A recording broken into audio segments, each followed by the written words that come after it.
Hello friends, how are you all. कैसे हैं friends आप। तो फ्रेंड्स, मैं आप लोग को जैसे बिहार स्टेट की प्रिपरेशन करा रही हूँ, तो आज मैं आप लोग को ज्योग्राफी का मास्टर वीडियो क्लास 10 का करवाऊँगी, जो बिहार बोर्ड से सारे क्वेश्चन जो है बिहार बोर्ड से है फ्रेंड्स। तो ये सारे जो है आपके लिए बहुत ज़्यादा यूज़फुल होंगे फ्रेंड्स। आपसे बस ये निवेदन कि आप पूरा वीडियो वॉच करिए। आप पूरा वीडियो वॉच नहीं करते हैं, आपके बहुत सारे क्वेश्चन ऐसे होते तो छूट जाते हैं।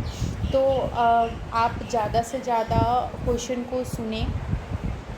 आप अगर किसी काम में व्यस्त है तो आप चला दें फ्रेंड और सुने भी। और मैं तो बोलूँगी ज़्यादा से ज़्यादा यूज़फुल होता है कि आप रात के टाइम सुनते हुए सोए तो ज़्यादा अच्छा होता है कि वो क्वेश्चन सब माइंड में रहते हैं फ्रेंड्स। ये मेरा अपना अनुभव है, बाकी आपका आप देखिए आपको किस तरह कौन से टाइम में सुनने से आपके लिए ज़्यादा अच्छा रहेगा। तो फ्रेंड्स, आप वीडियो को अंत तक देखिए फ्रेंड्स।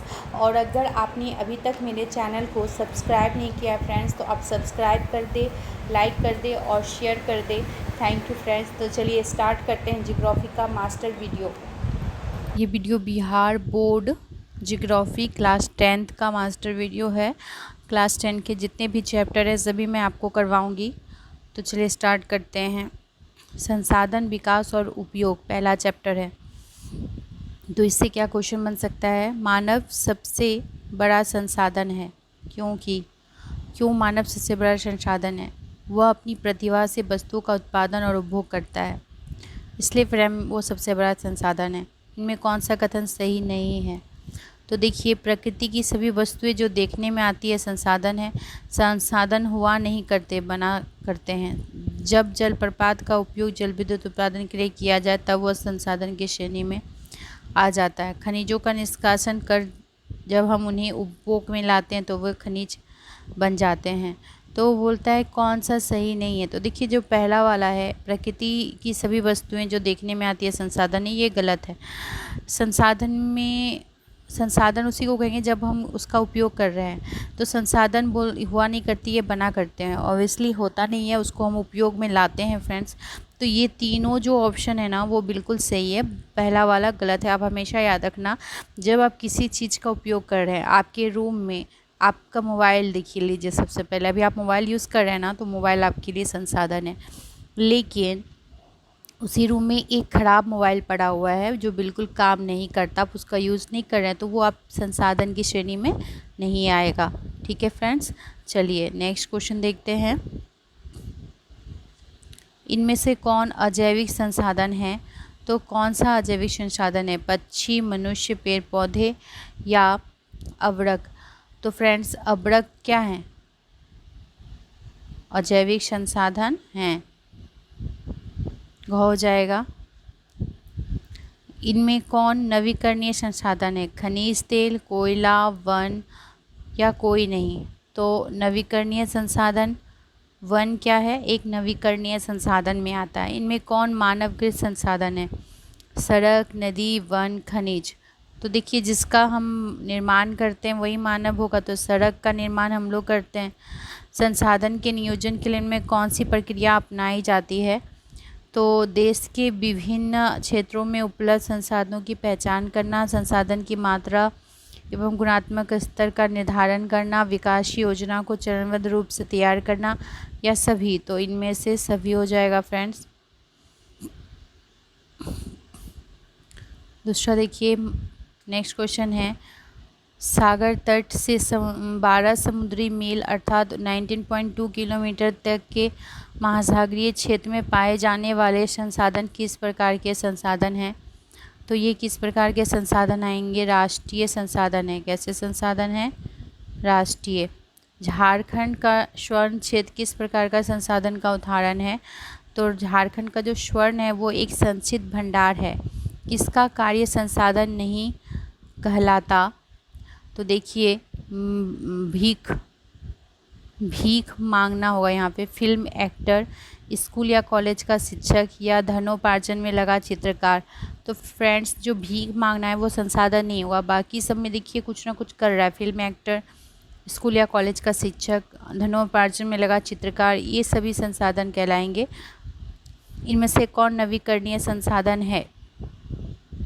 मछली, नदी, वन्यजीव, इनमें से सभी। तो ऑब्वियसली सभी होगा फ्रेंड, नवीकरणीय संसाधन है। अगला चैप्टर है भूमि और मृदा संसाधन। भारत की कितनी भूमि पर कृषि की जाती है फ्रेंड्स? ये आप सभी को पता है ना? क्या होगा बताइए? 48.83। भारत की कितनी भूमि पर कृषि की जाती है? 48.83% पे कृषि की जाती है। भूमि ह्रास रोकने का क्या उपाय किया जा सकता है? भूमि ह्रास रोकने का उपजाऊ भूमि पर सॉरी फ्रेंड्स,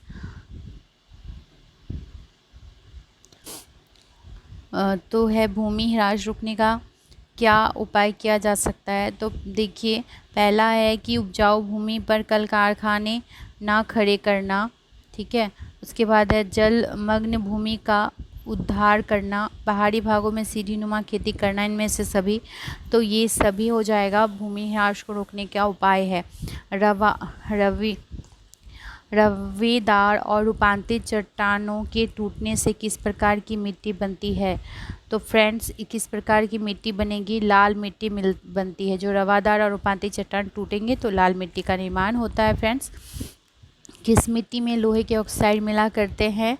तो देखिए, जो लैटराइट मिट्टी होती है ना, लैटराइट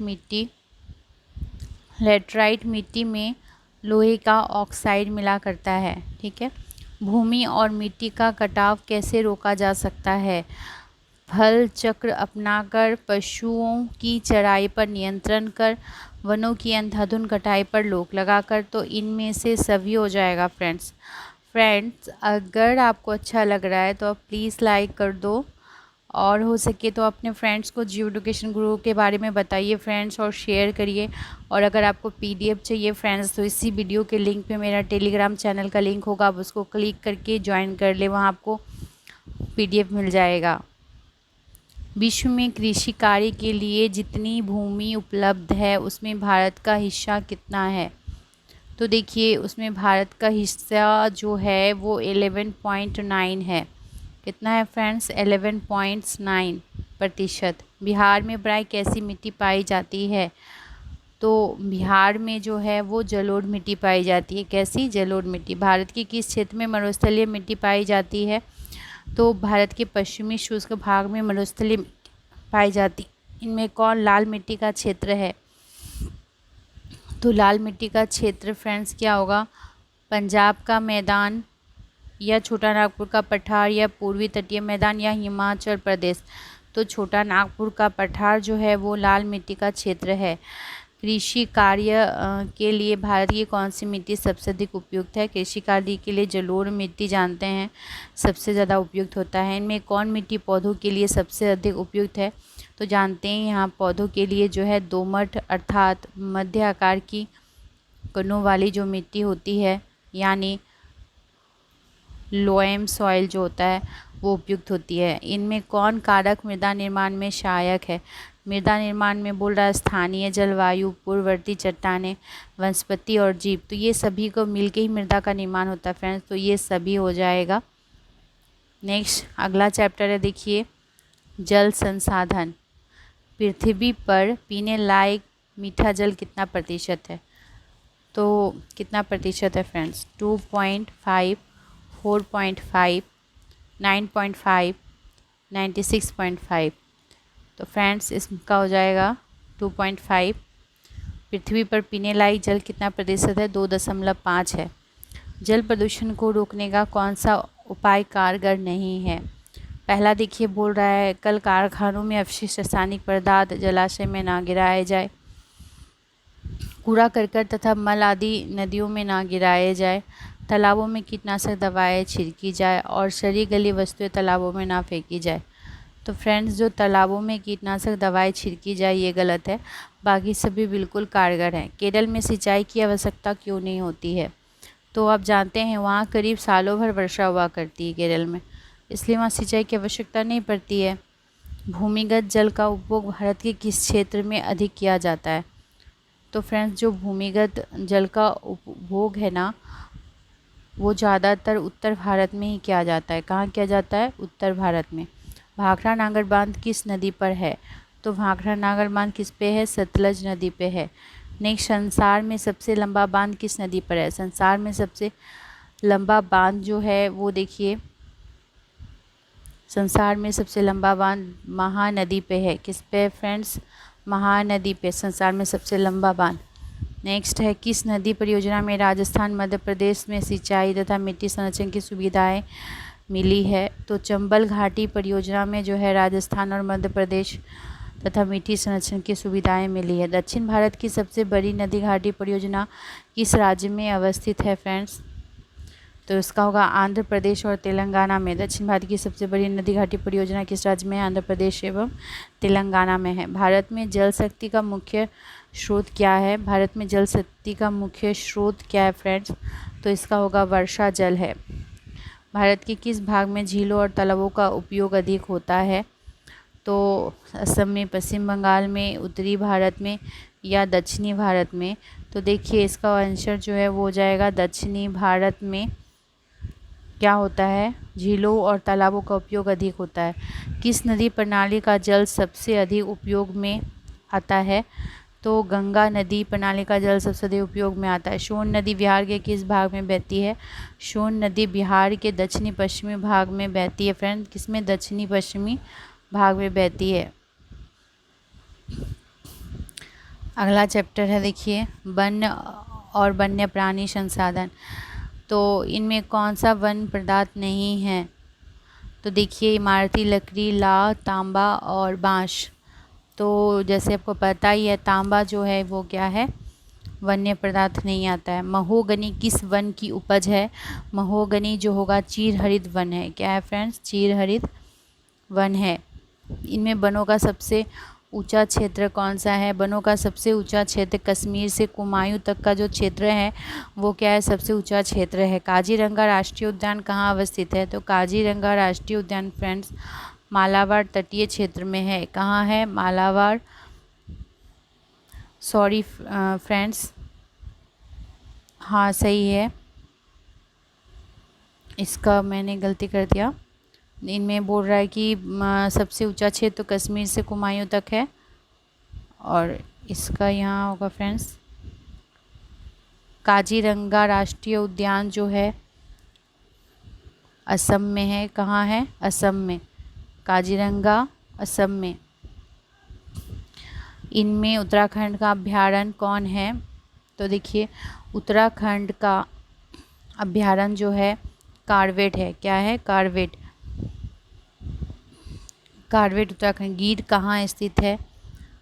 तो गिर जो है वो गुजरात में है। कहाँ है? गुजरात में। भारत के किस राज्य में सुरक्षित वन सबसे अधिक मिलते हैं? तो मध्य प्रदेश में सबसे अधिक सुरक्षित वन मिलते हैं। बोला कौन कथन सही नहीं है? वनों से भूमि कटाव रुकता है, वनों से पशुओं के लिए पर्याप्त चारा प्राप्त होता है, उष्ण जलवायु मिलने के कारण वनों में तापमान में कमी आती है, वनों की उपस्थिति से नदियों में बाढ़ आ जाती है। तो फ्रेंड्स ये देखिए ऑप्शन से पता चल रहा है कि ये गलत है गौ का। इनमें कौन सा वन्य जीव नहीं है? तो देखिए गाय जो है वो क्या होगा? वन्य जीव नहीं है। भेड़िया, भालू और हाथी ये क्या है? वन्य जीव है। नदी के डेल्टा भाग में किस प्रकार के वन मिलते हैं? नदियों के डेल्टा भाग में ज्वारीय या मैंग्रोव वन मिलेंगे। देवदार के पेड़ किस प्रकार के वन में उगा करते हैं? देवदार के जो वन होते हैं ना पर्वतीय वन में उगा करते हैं फ्रेंड्स। नारियल, काजू और रबर के पेड़ अधिक कहाँ मिलते हैं? तो नारियल, काजू और रबर के जो पेड़ है वो अधिक कहाँ मिलेंगे? मालाबार तटीय क्षेत्र में मिलते हैं। तो फ्रेंड्स उम्मीद करती हूँ कि आज का सेशन आपको अच्छा लगा होगा। नेक्स्ट वीडियो में मैं आपको इसके बाद का करवाऊँगी क्योंकि काफ़ी बड़ा होता है तो आपके लिए सुनना भी पूरा आप नहीं सुनते हो, इसलिए मैं छोटा बना रही हूँ। तो थैंक यू फ्रेंड्स।